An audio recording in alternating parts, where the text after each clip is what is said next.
দেশে যখন প্রায় ১১টি জেলা ডুবছে পানিতে, লক্ষ লক্ষ মানুষ ক্ষতিগ্রস্ত, ঠিক সেই সময় দাবি আদায়ের দোহাই দিয়ে ঢাকার রাস্তা বন্ধ করে জনদুর্ভোগ সৃষ্টি করে আন্দোলন করে আসছিল আনসার সদস্যরা।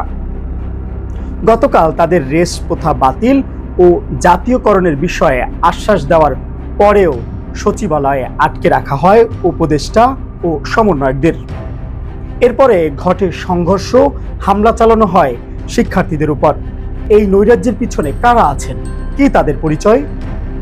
সদস্য যদি নিজেদের স্বার্থ নিয়ে কাজ করে থাকি আখিরাতে যেন আমাদের জাহান্নামে নিক্ষেপ করা হয়। জননিরাপত্তা ও অন্যান্য বাহিনীর সহায়ক হিসেবে 1948 সালের ফেব্রুয়ারিতে গঠিত হয়েছিল আনসার বাহিনী, যারা পরিচালিত হচ্ছে 1995 সালের আইনে। এই বাহিনীতে রয়েছে অঙ্গীভূত আনসার, বিডিপি আনসার ও ব্যাটালিয়ন আনসার। জননিরাপত্তা ও আর্থসামাজিক উন্নয়নে ভূমিকা রাখতে প্রতি বছর প্রায় ৫,০০০ জন নারী পুরুষকে ৭০ দিন মেয়াদী মৌলিক প্রশিক্ষণ প্রদানের মাধ্যমে সাধারণ আনসার হিসেবে তালিকাভুক্ত করা হয়।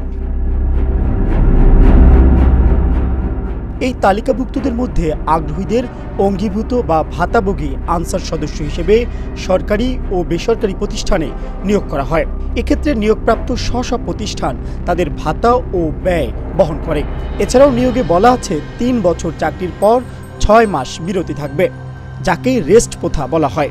ভিডিপি সদস্য বা গ্রাম প্রতিরক্ষা বাহিনী একটি স্বেচ্ছাসেবী সংগঠনের মতো জননিরাপত্তার প্রয়োজনে অস্থায়ী দায়িত্ব পালন করে,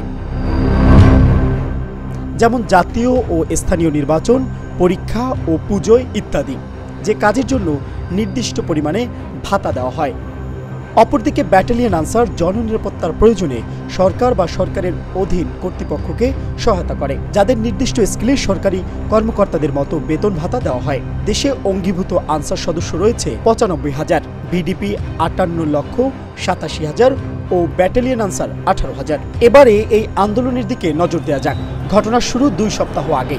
অন্তর্বর্তী সরকার গঠনের মাত্র ৩ দিন পরেই হঠাৎ চাকরি স্থায়ীকরণের দাবিতে সুপ্রিম কোর্টের সামনে বিক্ষোভ করেন অঙ্গীভূত বা ভাতাভোগী আনসার সদস্যরা। এরপর ২ সপ্তাহ ধরে প্রেস ক্লাব, শাহবাগ, বিমানবন্দর এলাকা, প্রধান উপদেষ্টার বাসভবন ও সচিবালয় এলাকায় বিভিন্ন সময় জড়ো হয়ে দাবি আদায়ের জন্য আন্দোলন করেন, যাতে সৃষ্টি হয় ব্যাপক জনদুর্ভোগ। রাস্তা বন্ধ করে আন্দোলন করায় আটকে যায় ত্রাণের গাড়ি।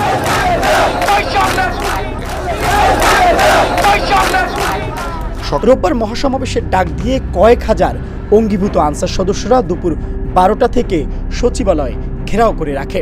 বিকেল ৩টার দিকে স্বরাষ্ট্র উপদেষ্টা অঙ্গীভূত আনসার সদস্যদের সঙ্গে বৈঠক করে রেস্ট প্রথা বাতিল ও চাকরি জাতীয়করণের বিষয়ে সিদ্ধান্ত নিতে কমিটি গঠনের ঘোষণা দিলে আন্দোলনের সমন্বয়ক নাসির মিয়া কর্মসূচি স্থগিত ঘোষণা করে।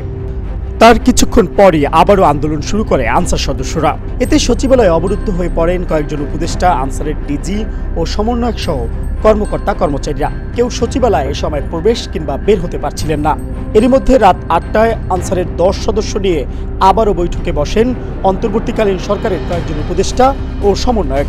বৈঠকের পর কাউকে বের হতে দিচ্ছিল না সচিবালয়ের সামনে থাকা আন্দোলনকারীরা। সচিবালয়ের বাইরে থাকা আন্দোলনকারীদের সঙ্গে কথা বলেন বৈষম্য বিরোধী ছাত্র আন্দোলনের সমন্বয়করা।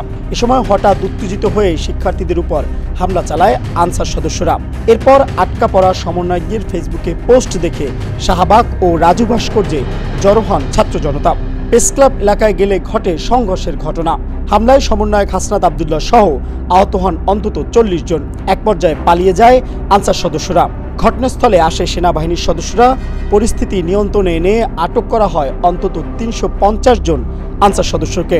এদিকে বাংলাদেশ আনসার ও গ্রাম প্রতিরক্ষা বাহিনীর মহাপরিচালক মেজর জেনারেল আব্দুল মোতালেব সাজ্জাদ মাহমুদ বলেছেন, আন্দোলনকারী আনসার সদস্যদের সঙ্গে ব্যাটালিয়ন আনসারের কোনো সম্পর্ক নেই। বিশৃঙ্খল আন্দোলনকারীরা অঙ্গীভূত আনসার। এ ব্যাপারে সবাইকে সজাগ থাকার অনুরোধ জানান তিনি।